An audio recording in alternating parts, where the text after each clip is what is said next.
দিকে একটা কথা বলি, ভালো করে শুনে নাও। বাবার টাকা বা ক্ষমতা দিয়ে কিছু করার থেকে নিজে ছোট কিছু করা অনেক অনেক অনেক অনেক অনেক ঢের ভালো। এটা তোমার মধ্যে কনফিডেন্স বাড়াবে এবং নিজে আরও ভালো করার কিছু উদ্যোগ যোগাবে।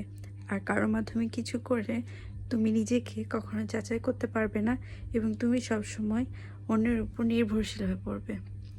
এবং এইটা খুব খারাপ একটা দিক এবং এটা কোনো মতেই কোনো সততার লক্ষণ না। তাহলে তুমি সেটা সৎ কাজ করলে না বা তুমি সেটা অর্জন করলে না। আর তুমি মনে রাখো, তোমার ওই পজিশনটা যেটা তোমার বাবা বা চাচার মাধ্যমে বা ক্ষমতার মাধ্যমে পেয়েছো, সেটা পাওয়ার জন্য মানুষ অনেক অনেক পরিশ্রম করে, কিন্তু সেটা সে পেল না। তাহলে কি হলো? তুমি সেই সৎ কাজটা করলে না, তাই না? তাহলে এটা কখনো করবে না।